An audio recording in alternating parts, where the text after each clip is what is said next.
আজ আমি তোমাদের সাথে আলোচনা করব নবম দশম শ্রেণীর উচ্চতর গণিত দ্বিতীয় অধ্যায় বীজগণিতিক রাশি নিয়ে আলোচনা। তোমরা যদি গণিতের এই ধারাবাহিক ভিডিওগুলো পেতে চাও তোমরা অবশ্যই আমার চ্যানেলটিকে সাবস্ক্রাইব করে রাখবে। তাহলে এখানে আমাদেরকে কি বলতেছে যে বিভিন্ন প্রকার বীজগণিতিক রাশির সঙ্গে আমরা পরিচিত হই। তারপর এক বা একাধিক সংখ্যা ও সংখ্যা নির্দেশক প্রতীক যেমন হচ্ছে যোগ, বিয়োগ, গুণ, ভাগ, ঘাত বা মূলদ চিহ্নের যে কোনো একটি অথবা একাধিক সাহায্যে অর্থবহভাবে যুক্ত করলে যে নতুন সংখ্যা নির্দেশক প্রতীক সৃষ্টি হয় তাকে আমরা কি বলি? বীজগণিতিক রাশি বলে। তাহলে যে বীজগণিতিক রাশি কাকে বলে এই সংখ্যাটা তোমরা এখান থেকে একটু দেখে নিবা। যদি আমরা নিচে আসি দেখো এখানে কি বলতেছে যে চলক, ধ্রুবক ও বহুপদী। তাহলে এই যে যদি একটি প্রতীক একাধিক সদস্য বিশিষ্ট কোনো সংখ্যা সেটের যে কোনো অনির্ধারিত সদস্য নির্দেশ করে তবে প্রতীকটিকেই আমরা কি বলবো? চলক বলবো। এবং সেটটিকে এর ডোমেন বলা হয় যদি প্রতীকটি একটি নির্দিষ্ট সংখ্যা নির্দেশ করে এবং তাকে আমরা কি বলবো? ধ্রুবক বলবো। তাহলে আমরা চলক এবং ধ্রুবক বুঝলাম। এইবার তারপরে কোনো আলোচনা একটি চলক এর ডোমেন থেকে যে কোনো মান গ্রহণ করতে পারে কিন্তু একটি ধ্রুবকের মান কোনো আলোচনায় নির্দিষ্ট থাকে। এবং বহুপদী বিশেষ ধরনের একটা হচ্ছে কি বীজগণিতিক রাশি। তার মানে কি এই যে এক বা একাধিক পদ থাকে এবং পদগুলো এক বা একাধিক চলকে শুধুমাত্র অঋণাত্মক পূর্ণ সাংখ্যিক ঘাত ও ধ্রুবকের গুণফল হয় তাকে আমরা কি বলবো? মূলত হচ্ছে বহুপদী রাশি। দেখো এখানে এক চলক বিশিষ্ট বহুপদী রাশি দেওয়া আছে, অর্থাৎ শুধুমাত্র একটা মাত্র চলক থাকলে আমরা সেগুলোকে কি বলবো? বহুপদী রাশি। যেমন এই যে মনে করি এক্স একটি চলক, তাহলে এই যে এ আবার ax প্লাস বি, অর্থাৎ এখানে শুধুমাত্র x আছে তার মানে কি এক চলকে। আবার এখানেও দেখো শুধুমাত্র x আছে আর a b c এগুলো হচ্ছে কি ধ্রুব সংখ্যা, যে কোনো একটা মান হতে পারে, যেমন 1 2 3 4 ইচ্ছা মতো কিছু মান হতে পারে। আবার এখানেও দেখো তোমার পদ রয়েছে কয়টা? একটা, দুইটা, তিনটা, চারটা, কিন্তু চলক শুধুমাত্র x রয়েছে যদিও পদ আছে চারটা। আর বাকি যে সহগগুলো রয়েছে a b c d এগুলো হচ্ছে কি এগুলো ধ্রুব সংখ্যা বা যে কোনো মান হতে পারে। তোমার এখানে দেখো আকারের ইত্যাদি রাশিকে x চলকের বহুপদী বলা হয় যেখানে a b c d ইত্যাদি হচ্ছে ধ্রুবক। সাধারণভাবে x চলকের বহুপদী পদ সংখ্যাকে আমরা প্রকাশ করি c x to the power p, অর্থাৎ c হচ্ছে এই x এর মূলত হচ্ছে সহগ যেটা কি হবে? x বর্জিত হবে। দেখো যে c একটি হচ্ছে x বর্জিত নির্দিষ্ট সংখ্যা যা শূন্য হতে পারে, আর p একটি অঋণাত্মক পূর্ণ সংখ্যা হতে হবে। তার মানে কি এই যে x এর পাওয়ার অর্থাৎ চলকের উপর যে পাওয়ারটা থাকবে সেটাকে সব সময় অঋণাত্মক এবং কি হতে হবে? পূর্ণ সংখ্যা হতে হবে। তার মানে কি ঋণাত্মক হওয়া যাবে না অথবা ভগ্নাংশ হওয়া যাবে না। তাহলে p শূন্য হলে পদটি শুধু c হয়, আর c শূন্য হলে পদটি বহুপদীতে অনুল্লেখ থাকে। এবং কোন বহুপদীতে সাধারণত এই যে c x to the power p এবং c কে বলা হয় x to the power p এর কি সহগ বলবো, অর্থাৎ এই যে x এর সামনে যেটা আছে সেটাকে আমরা কি বলতেছি? তার সহগ বা কোএফিসিয়েন্ট।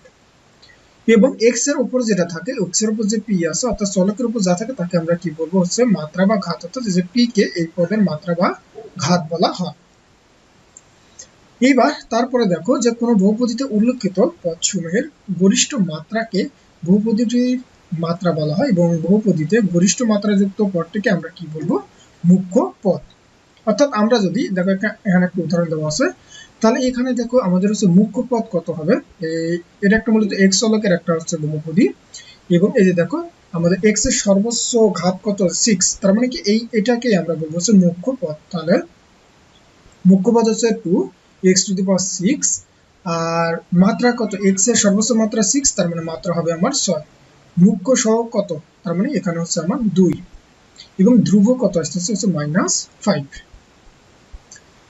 এবার আমরা যদি নিচে যদি আসি তাহলে আমরা কি দেখতে পাবো যে x চলকের বহুপদীকে সাধারণত x এর ঘাতের অধক্রমে অর্থাৎ মুখ্য পদ থেকে শুরু করে ক্রমে ক্রমে ধ্রুবপদ পর্যন্ত বর্ণনা করা হয়। তাহলে এই রূপ বর্ণনাকে আমরা বহুপদীটির কি বলবো?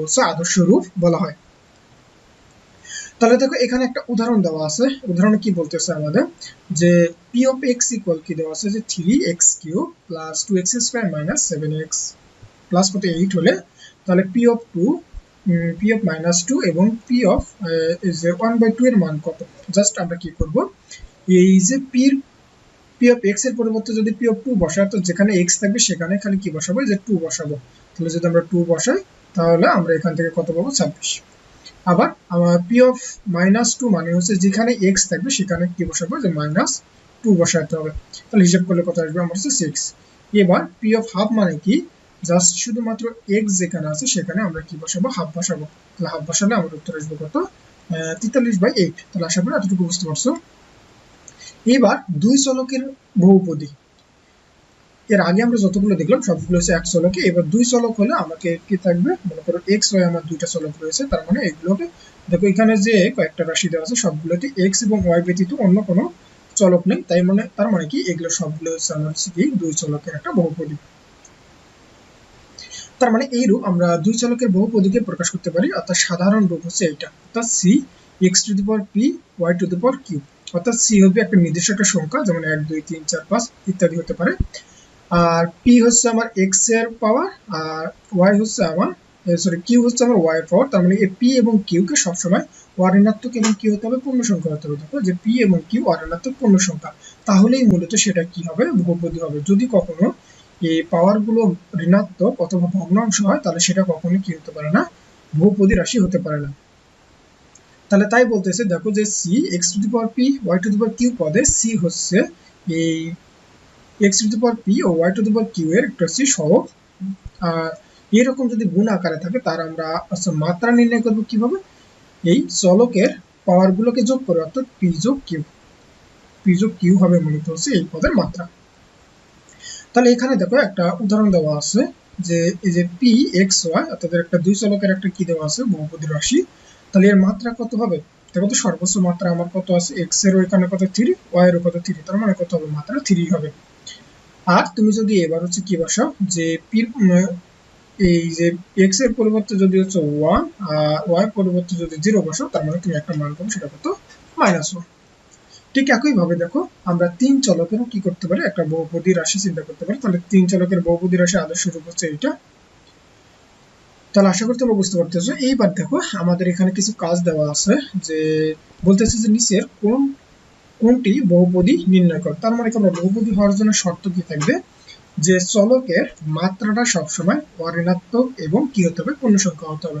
তার মানে কি যেগুলোই আমার হচ্ছে কি পূর্ণ সংখ্যা এবং ঋণাত্মক সেগুলোকে আমরা কি বলবো, বহুপদী বলবো। যেমন এখানে দেখো এই যে 1 নম্বরে x এর মাত্রা আমার কি ধনাত্মক এবং কত 3 এবং পূর্ণ সংখ্যা, তার মানে এটা একটা বহুপদী। আবার এখানে দেখো এই যে দ্বিতীয় পদের মাত্রা আমার কত স্কয়ার, তার মানে এটা ধনাত্মক এবং পূর্ণ সংখ্যা, তার মানে এটা একটা আছে বহুপদী। তার মানে কিন্তু এই যে এটা কিন্তু বহুপদী হতে পারে না, কারণ দেখো যে এর পাওয়ার কত আছে, -2, তার মানে এটা কিন্তু কি হতে পারে না, বহুপদী হতে পারে না। তো চলো আমরা এই কাজটা একটু দেখি, যে কিভাবে আমরা কোনটি বহুপদী এবং কোনটি বহুপদী নয় আমরা দেখলে বুঝতে পারবো। দেখো এখানে ক নম্বরে যে 2x⁻3, তার মানে এখানে x এর সহগ কত, এই যে দেখো x এর সামনে যেটা থাকবে সেটাই হচ্ছে আমার হচ্ছে কি সহগ, তার মানে কত 2, আর x এর ঘাত অর্থাৎ p = কত 3, যা ঋণাত্মক পূর্ণ সংখ্যা। তার মানে কি এই রাশিটিকে আমরা হচ্ছে কি এই যে c x⁻p অর্থাৎ এটা এক চলকের বহুপদী রাশির একটা আদর্শ আকার, যেহেতু আমরা এইভাবে প্রকাশ করতে পারতেছি, তার মানে এটা একটা হচ্ছে কি আমার বহুপদী রাশি। ঠিক একইভাবে 2 নম্বরটা দেখো, যে এই পদে আমরা মাইনাস, এটাকে যদি একটু সাজায় লিখি, যে -3a² সামনে লিখলাম আর +7টাকে পরে। তাহলে রাশিটি দেখো প্রথম পদ এটা, যার সহগ হচ্ছে কি, তার মানে কি সহগ তোমার ধনাত্মক ঋণাত্মক উভয় হতে পারে, কিন্তু চলকের মাত্রা কখনো কি হতে পারে না, ঋণাত্মক বা অপূর্ণ সংখ্যা হতে পারে না। তাহলে এখানে a এর ঘাত p = কত হবে, আমার হচ্ছে 2, যা ঋণাত্মক পূর্ণ সংখ্যা, এবং এটি তার মানে কি আমরা কি c x⁻p আকারে একটি পদ এবং অপর একটি পদ কি রয়েছে, আমার এখানে ধ্রুব রয়েছে। তার মানে কি সুতরাং এটা একটা হচ্ছে কি হবে, বহুপদী রাশি। দেখো এই যে আমি তো বলেছি যে আসলে এইটা বহুপদী রাশি হতে পারে না, কারণ এখানে x এর মাত্রা দেখো -2 আছে, কারণ ঋণাত্মক হইলে সেটা বহুপদী হতে পারে না। তাহলে এখানে দেখো প্রথম পদ x³ এর সহগ হচ্ছে কত, কোনো কিছু নাই, মানে এখানে কত 1, এবং x এর ঘাত p = কত দেওয়া আছে, আমার 3 দেওয়া আছে, যা ঋণাত্মক পূর্ণ সংখ্যা। তার মানে কি এইটা কিন্তু একটা এই আকারে প্রকাশ করা যায়। কিন্তু দ্বিতীয় পদটার ক্ষেত্রে আমরা কি দেখতে পাচ্ছি, যে এখানে সহগ 1 কিন্তু ঘাত কত, -2, তার মানে এটা কিন্তু কি হতে পারে না, এই যে cp⁴x আকারে প্রকাশ করা যায় না, তার মানে এটা হচ্ছে বহুপদী রাশি নয়। ঠিক একইভাবে পরেরটা তুমি দেখো এখানে 4 নম্বরে আমি যদি এই দুটো থেকে a কমন নিই তার মানে কত হবে a প্লাস 1, আর নিচে এটা থেকে a কমন নিলে স্কয়ার মাইনাস কত হবে 1, তার মানে কি এটার উপর 1 এর উপর স্কয়ার দিলে কি হবে স্কয়ার মাইনাস b স্কয়ার, তার মানে কি a plus b to a minus b, তাহলে এখান থেকে a ক্যান্সেল, আবার এখানে a প্লাস 1 ক্যান্সেল, এখানে এটাকে তুমি যদি উপরে নিয়ে যাও তার মানে কি হবে নিশ্চয়ই একটা মাইনাস হবে না, যে a মাইনাস 1 তার পাওয়ার কত হবে মাইনাস 1, তার মানে যেহেতু এখানে দেখো এই যে আমার পাওয়ার মাইনাস আসতেছে তার মানে কি তাকে আমরা এই যে সি এক্স বা পি আকারে একটা রাশি নয়, তার মানে এটা বহুপদী নয়। ঠিক একইভাবে দেখো 5 নম্বরটা, যে রাশিটিকে আমরা ওই যে দুই চলক যেহেতু আছে তার মানে কি এই আকারে প্রকাশ করতে পারতেছি, তার মানে এটা কি হবে বহুপদী হবে। তোমরা একইভাবে এই 6 নম্বরটা দেখে নেবা যে আসলে এগুলোকে কিভাবে বহুপদী হচ্ছে। দেখো একইভাবে কিন্তু এটাও তোমার বহুপদী হবে না, কারণ তুমি যদি এটাকে লেখো তাহলে সি স্কয়ার এই যে প্লাস এই যে 2 এই সি উপরে গেলে কি হবে সি মাইনাস কত 1 আর মাইনাস কত 3, যেহেতু এই যে এখানে কি আসতেছে মাইনাস আসতেছে তার মানে এটাও বহুপদী নয়। আবার এই রাশিটার ক্ষেত্রেও আমার সেম হবে, কি হবে যেহেতু এই যে দেখো এটা মানে কি যে 9n মাইনাস 36, এই যে রুট মানে কি কোনো কিছুর পাওয়ার হচ্ছে কত হাফ, তার মানে যেহেতু এখানে ভগ্নাংশ আসতেছে তার মানে এটাও কি হবে না বহুপদী রাশি হবে না। ঠিক একইভাবে পরেরটা দেখো এখানেও আমার হচ্ছে এই যে পাওয়ার ধনাত্মক এবং পূর্ণ সংখ্যা, এখানেও আমার হচ্ছে পূর্ণ সংখ্যা, তার মানে এটা একটা বহুপদী রাশি। তার মানে কি পরেরটা আমার বহুপদী রাশি, তার মানে এটা বহুপদী রাশি কেন হবে না, কারণ এই যে এখানে কি রয়েছে ঋণাত্মক রয়েছে, তার মানে এটা বহুপদী রাশি নয়। তাহলে আশা করি বুঝতে পারছো। এইবার দেখো খ নম্বরে আমাদের কি বলতেছে, যে বহুপদী গুলোতে চলকের সংখ্যা ও মাত্রা নির্ণয় করে। তার মানে দেখো এখানে হচ্ছে চলকের সংখ্যা 1টি এবং মাত্রা কত 2, আবার এটাতে চলকের সংখ্যা 2টি এবং প্রত্যেকটির মাত্রা কত করে 1 করে। আর এইরকম যদি তোমার হচ্ছে চলকগুলো গুণ অবস্থায় থাকে তার মাত্রা আমরা নির্ণয় করি যোগ করতে হবে, কারণ এর পাওয়ার কত 1, এর পাওয়ার কত হচ্ছে 1, এর পাওয়ার কত 1, তার মানে কত হবে 3। তাহলে এটা 3 চলকের, একটা হচ্ছে 3 মাত্রার, একটা হচ্ছে কি বহুপদী রাশিতে। চলো আমরা হচ্ছে খ নম্বরটা একটু দেখি। তার মানে এখানে থেকে x square plus 10x plus 5, দেখো এখানে এটা মূলত একটা হচ্ছে এক্স চলকের একটা বহুপদী, কেননা এখানে এক্স ব্যতীত অন্য কোনো কিছু নাই, এবং এক্স এর সর্বোচ্চ বা গরিষ্ঠ মাত্রা কত দেওয়া আছে আমার হচ্ছে 2, তার মানে কি তাহলে চলকের সংখ্যা পাইলাম হচ্ছে 1টি এবং মাত্রা পাইলাম হচ্ছে কত 2। পরেরটাতে দেখো এখানে চলক রয়েছে দুইটা এ ও বি, অর্থাৎ এটা দুই চলকের একটা বহুপদী এবং এদের মাত্রা অর্থাৎ গরিষ্ঠ মাত্রা কত, এখানে এর মাত্রা কত 1, বির মাত্রা কত 1, তার মানে কি চলকের সংখ্যা পাইলাম 2টি এবং মাত্রা পাইলাম 1টি। এবার 3 নম্বরটা আমরা কি দেখতে পাচ্ছি, যে এখানে এক্স ওয়াই জেড অর্থাৎ 3টা চলক রয়েছে, তার মানে এটা 3 চলকের বহুপদী হবে এবং এদের গরিষ্ঠ মাত্রা কি হবে এরকম গুণ অবস্থায় থাকলে তাহলে তাদের মাত্রাগুলো যোগ করতে হবে। তার মানে এক্স এর কত আছে এখানে 1, ওয়াই এর এখানে 1, জেড এর কত 1, তার মানে কি যোগ করলে কত হবে 3, তাহলে চলকের সংখ্যাও 3, মাত্রাও কত আমার 3। এবার দেখো এখানে আমার পদ রয়েছে কয়টা 2টা, তাহলে এই যে প্রথম পদের ক্ষেত্রে চিন্তা করো এখানে আমার এম এন আছে, তার মানে কি এটা হচ্ছে দুই চলকের একটা বহুপদী, তাহলে একইভাবে তুমি এই যে এম এর পাওয়ার কত 2 আর এন এর পাওয়ার যোগ করলে কত 1, তার মানে কত 3। একইভাবে এখানেও দেখো এম এর 1 কিন্তু এন এর কত 2, তার মানে কি যোগ করলে কত হবে 3, তাহলে চলকের সংখ্যা 2 আর মাত্রা কত হবে আমার 3। তারপরে এই যে 5 নম্বরটার দিকে দেখো যে এখানে দুইটা চলক রয়েছে এবং প্রত্যেকটারই মাত্রা কত করে আমার 1 করে, তার মানে চলকের সংখ্যা হবে আমার 2 আর মাত্রা কত হবে 1। এখানে দেখো চলক রয়েছে এ বি সি অর্থাৎ 3 চলকের একটা বহুপদী রাশি এবং মাত্রা কি হবে এই 2 যোগ 2 যোগ 2 যোগ করলে আমার কয় আসবে মোট 6 আসবে, তাহলে চলকের সংখ্যা 3 এবং মাত্রা কত হবে আমার 6। তাহলে আশা করি তোমরা বুঝতে পারছো। এইবার দেখো পরে আমাদের গ নম্বরে এখানে কি বলতেছে, যে নিচের বহুপদীগুলোর প্রত্যেকটিকে এক্স চলকের আদর্শ আকারে বর্ণনা করতে হবে এবং এক্স চলকের বহুপদী রূপের এর মাত্রা, মুখ্য সহগ এবং ধ্রুবপদ নির্ণয় করতে হবে, এবং ওই সেম রাশিটাকে আমরা ওয়াই চলকের আদর্শ আকারে বর্ণনা করব। ওয়াই চলকের বহুপদী রূপে এর মাত্রা, মুখ্য সহগ ও ধ্রুবপদ কি করতে বলতেছে নির্ণয় করতে বলতেছে। চলো আমরা এই 1 নম্বর এটা একটু দেখি। তাহলে প্রথমত এক্স চলকে নির্ণয় করব, তারপরে হচ্ছে ওয়াই চলকে। তাহলে দেখো এখানে আমাদেরকে কি বলতেছে, যে এই রাশিটাকে যদি আমরা এক্স চলকে যদি সাজাই তার মানে কি এক্স এর সর্বোচ্চ মাত্রাটাকে আমাকে আগে লিখতে হবে, যেমন হচ্ছে 3x স্কয়ার, তারপরে এক্স কি আছে এই যে এক্স, তারপরে ওয়াই গুলোকে লিখতে হবে, তার ওয়াই স্কয়ার মাইনাস 3। তাহলে এটাই মূলত হচ্ছে এক্স চলকের একটা বহুপদী আদর্শ রূপ এখানে বহুপদীর মাত্রা কত আছে, এখানে সর্বোচ্চ পাওয়ার আছে আমার 2, তার মানে হচ্ছে 2।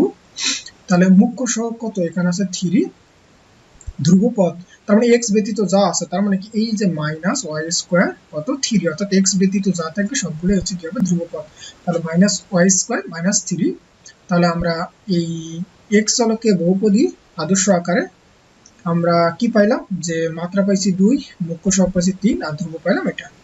ঠিক একইভাবে যদি এই রাশিটাকে আমরা y চলকের আদর্শ আকারে যদি লিখতে চাই, তাহলে y গুলোকে আগে লিখতে হবে। তার মানে কি, এই যে মাইনাস ওয়াই স্কোয়ার কে আগে লিখবো। তাহলে x কে দেখো, এই যে x কে ধ্রুব বিবেচনা করে y কে চলক ধরলে প্রদত্ত রাশিটি হবে। তার মানে কি, যে মাইনাস ওয়াই স্কোয়ার প্লাস, তার মানে কি, যে 3x square plus x minus কত আসবে 3। তার মানে এখানে তো আমি সবগুলোকে, এখানে তো একটা আমি কি চিন্তা করতে পারি, 0 তো একটা চিন্তা করতেই পারি, কারণ এই যে কোনো কিছুর পাওয়ার 0 মানে কত, সেটা হচ্ছে 1। তার মানে আমরা কি ধরলাম, যেহেতু আমরা y এর আদর্শ আকারে লিখতেছি,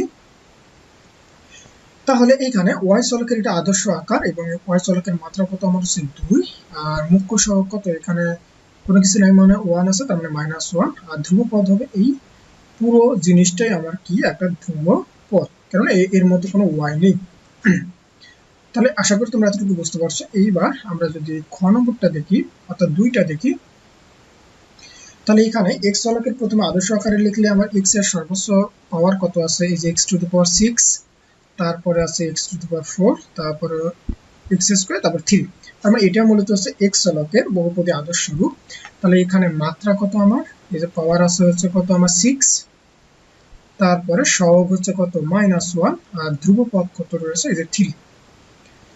আবার এটাকে যদি আমরা x কে ধ্রুব চিন্তা করি এবং y কে যদি চলক চিন্তা করি, তাহলে আমরা কি করব, দেখো তো এখানে কোনো কিছু কি চলক আছে, y নাই। তার মানে কি, আমরা কি করতে পারি, যে এই পুরো জিনিসটার সাথে একটা y⁴ চিন্তা করলাম, কারণ y⁴ মানেই হচ্ছে কত আমার 1, তার মানে কি আমরা এটা চিন্তা করতেই পারি। তাহলে এটাই মূলত হচ্ছে একটা কি, y চলকের কি হবে আমার হচ্ছে বহুপদীর আকার। তাহলে এই যে চলকের মাত্রা কত আছে আমার হচ্ছে 0, এবং মুখ্য সহগ সবটাই তোমার হচ্ছে মুখ্য সহগ, তার মানে এখানে কোনো ধ্রুবপদ নেই। এবার 3 নম্বরটা যদি আমরা তাকাই, তাহলে দেখো এই যে আমার x এর পাওয়ার সর্বোচ্চ কত 4 আছে, তার মানে কি এটাকে আগে লিখতে হবে, তারপরে x²টাকে, তারপর হচ্ছে 1। তার মানে এটা হচ্ছে আমার কি x চলকের বহুপদী আদর্শ রূপ। তাহলে এখানে মাত্রা সর্বোচ্চ মাত্রা কত আমার হচ্ছে 4, মুখ্য সহগ, অর্থাৎ এই x⁴ ব্যতীত এখানে যা কিছু আছে তার মানে কি -4, আর y⁴টাই হবে তার হচ্ছে কি মুখ্য সহগ। আর ধ্রুবপদ কত রয়েছে আমার এখানে হচ্ছে -2। ঠিক একইভাবে যদি আমরা এটাকে x কে ধ্রুব বিবেচনা করে y কে চলক ধরলে প্রদত্ত রাশিটি হবে। তার মানে আমরা কি করব, এবার y কে চলক ধরতেছি, তার মানে কি, তাহলে এভাবে লিখতে পারি যে -4 x⁴, আর এখানে y⁴। তারপরে এটা এই যে দেখো, যেহেতু আমি এই যে y⁴ কে আগে লিখলাম, তারপরে হচ্ছে y, তারপর -2। তাহলে এইবার দেখো আমরা এখানে কি দেখতে পাচ্ছি, যে y চলকের মাত্রা কত পাইলাম, এখানে 4 পাইলাম। তারপরে মুখ্য সহগ অর্থাৎ ওই যে y⁴ এর সামনে যা আছে, তারপরে মাইনাস কত, এই যে 4 x⁴, আর ধ্রুবপদ কত -2। তার মানে এটাই হচ্ছে আমাদের কি, এই যে y চলকে আদর্শ আকারে লিখলে আমরা এটা পাই। এইবার একইভাবে যদি আমরা হচ্ছে 4 নম্বরটা যদি দেখি, দেখো 4 নম্বরটা আমরা x চলকের প্রথমত আগে x চলক আকারে আগে আদর্শ আকারে আমরা লিখবো। তাহলে x এর সর্বোচ্চ পাওয়ার দেব, তারপরে হচ্ছে নিম্ন, এরকম করে কমতে থাকবে। এবং তাহলে এখানে এই যে দেখো বহুপদীর মাত্রা কত আমার 3, তারপরে হচ্ছে মুখ্য সহগ কত আমার হচ্ছে যে x³ এর সামনে যা আছে 3, এবং ধ্রুবপদ কত হচ্ছে আমার 6। একইভাবে তুমি যদি এটাকে কি করো, x কে ধ্রুব ধরে y কে চলক ধরে লিখলে, তাহলে আমাদের কি হবে, এই যে তাহলে তার মানে দেখো এর মধ্যে তো কোনো কি নেই, কোনো y নেই। তার মানে কি আমরা তো চিন্তা করতেই পারি যে এর সাথে একটা কত আছে 1 আছে, তার মানে কি 1 মানে আমরা লিখতে পারি যে 3x³ plus 2x² plus x plus 6, তার মানে 1 এর পরিবর্তে তো আমরা লিখতে পারি y⁴, কারণ কোনো কিছু পাওয়ার 0 মানে কত আমার 1। তাহলে এখান থেকে আমরা খুব সহজেই এই যে y চলকের বহুপদী আদর্শ আকার পাবো। তার মানে কি y চলকের বহুপদীর চলকের মাত্রা কত আমার হচ্ছে এখানে কত 0, আর এই যে মুখ্য সহগ সবটা এবং ধ্রুবপদ নাই। তার মানে কি 0। তাহলে আশা করি তোমরা বুঝতে পারছো। ঠিক একইভাবে 5 নম্বরটা এখান থেকে একটু দেখে নিবা যে কিভাবে এখানে করা হয়েছে। এইবার আমাদের হচ্ছে লাস্ট দেখো যে এখানে ঘ নম্বর কি বলা আছে যে এই যে P of x equal to x square plus 3 দেওয়া আছে। তাহলে এখানে পি অফ 5, পি অফ 6 এবং পি অফ হাফ কি করতে বলতেছে, নির্ণয় করতে বলতেছে।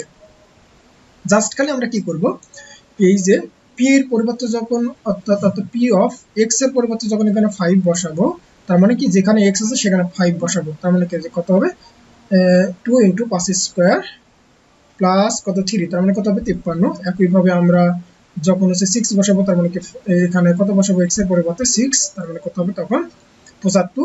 আর যখন হাফ বসাবো তখন আমরা পাবো হচ্ছে 7/2। তাহলে আশা করি তোমরা এতটুকু বুঝতে পারছো। তাহলে আজকের মতো এই পর্যন্তই। তোমরা সকলে ভালো থাকবে, সুস্থ থাকবে। আল্লাহ হাফেজ।